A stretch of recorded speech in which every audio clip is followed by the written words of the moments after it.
আসসালামু আলাইকুম। আরএম ক্রিয়েশনসে আপনাদের সবাইকে স্বাগতম। আশা করি সবাই ভালো আছেন।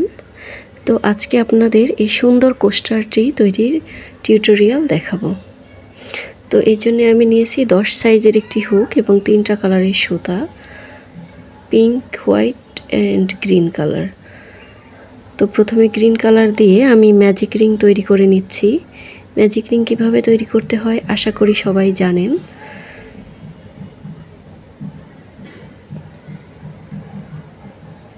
ম্যাজিক রিং তৈরি করার পর আমি 3টা চেইন দেব।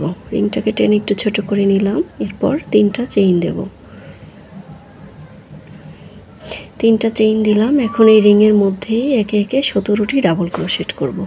প্রথম 3টা চেইন একটি ডাবল ক্রোশেট হিসেবে কাউন্ট হবে এবং এরপরে আরও 17টি ডাবল ক্রোশেট করব। টোটাল 18টি ডাবল ক্রোশেট হবে।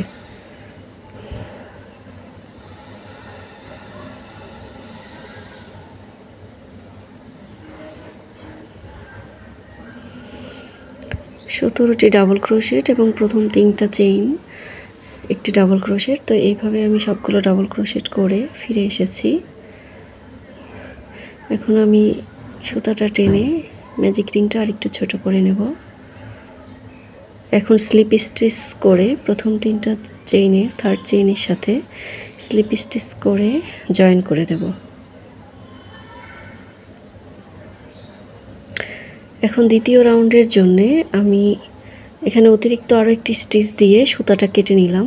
এখন আমি অন্য কালারের সুতা ব্যবহার করব, সাদা কালারের। তো সাদা কালারের সুতাতে আমি একটি স্লিপ নট দিয়ে নিলাম এবং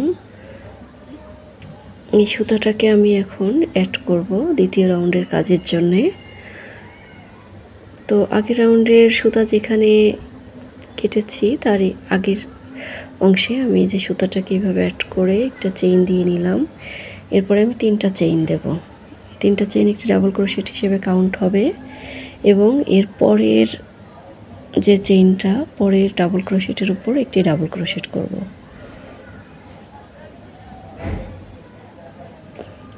একটি ডাবল ক্রোশেট করলাম, এরপরে উপরের দিকে 2টা চেইন দিলাম। উপরের দিকে 2টা চেইন দেওয়ার পর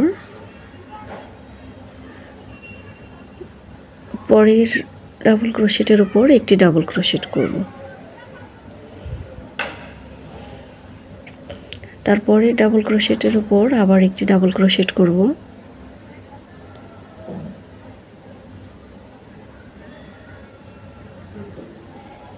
উপরের দিকে আবার 2টি চেইন দেব। পরের ডাবল ক্রোশেটের উপর আবার একটি ডাবল ক্রোশেট করব। এখানে কোনো ডাবল ক্রোশেট স্কিপ করব না, প্রত্যেকটি ডাবল ক্রোশেটের উপরে একটি একটি করে ডাবল ক্রোশেট করব এবং উপরের দিকে 2টা করে চেইন দেব। 2টি করে ডাবল ক্রোশেট দিয়ে 2টা করে চেইন দেব। পরপর 2টি ডাবল ক্রোশেটের মাথায় 2টি ডাবল ক্রোশেট করব, এরপর 2টি চেইন দেব। এরপর আবার পরের ডাবল ক্রোশেটের উপর একটি ডাবল ক্রোশেট, তারপরের ডাবল ক্রোশেটের উপর একটি ডাবল ক্রোশেট। এভাবে পরপর 2টি ডাবল ক্রোশেট করব, একটি ডাবল ক্রোশেট, এর উপরের দিকে 2টি চেইন দেব। তো এইভাবে করে সম্পূর্ণ কাজটি করে আমি ফিরে এসেছি। শেষে 2টি চেইন দিয়ে নিয়েছি, নিয়ে যে প্রথম যে 3টা চেইন করেছিলাম একটি ডাবল ক্রোশেট হিসেবে কাউন্ট হয়েছিল। তো এই থার্ড চেইনের সাথে একটি স্লিপ স্টিচ দিয়ে জয়েন করে দিচ্ছি। জয়েন করে দেওয়ার পর অতিরিক্ত আরও একটি স্টিচ দিয়ে আমি সুতাটা কেটে নেব। এরপরে আমি পিঙ্ক কালারের সুতা অ্যাড করব। তো এই জন্য এই সুতাতে একটি স্লিপ নট দিয়ে নিলাম।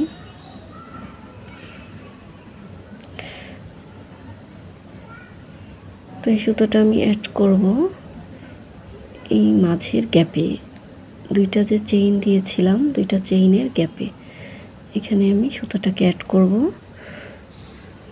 একটা চেইন দিয়ে নিলাম, এরপরে আবার 3টা চেইন দিয়ে নিলাম। এই 3টা চেইন একটি ডাবল ক্রোশেট হিসেবে কাউন্ট হবে।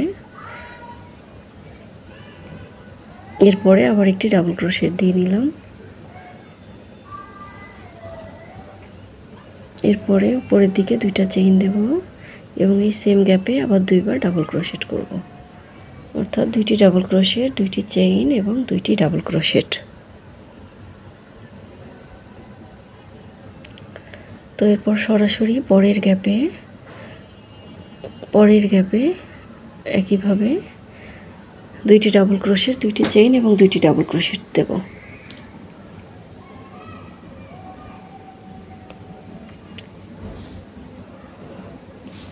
ওই কেটে নেওয়া সুতোটাকে আমি এভাবে কাজের মধ্যে হাইড করে নেব। 2টি চেইন দেব, এবার 2টি ডাবল ক্রোশেট করব।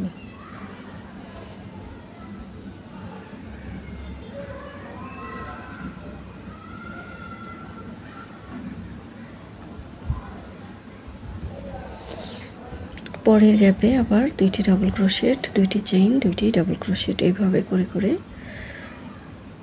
এই কাজটি কমপ্লিট করব।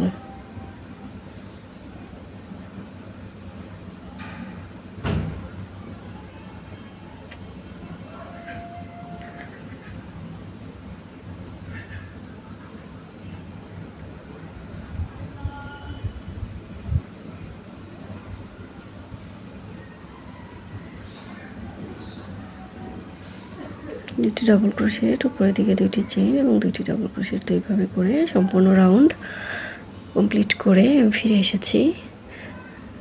তো প্রথম যে 3টা চেইন করেছিলাম তার 3rd চেইনের সাথে স্লিপ স্টিচ দিয়ে জয়েন করে নিয়েছি, অতিরিক্ত একটি স্টিচ করে সুতাটা কেটে নিলাম। এখন এই সুতাটাকে আমি ব্যাক সাইডে এভাবে হাইড করব। পিঙ্ক কালারের সুতাটা পিঙ্ক কালারের কাজের মাঝে এভাবে হাইড করে দেব। গ্রিন কালারের সুতাটা গ্রিন কালারের কাজের মাঝে এভাবে হাইড করব। হোয়াইট কালারেরটা হোয়াইট কালারের মাঝে এভাবে হাইড করব।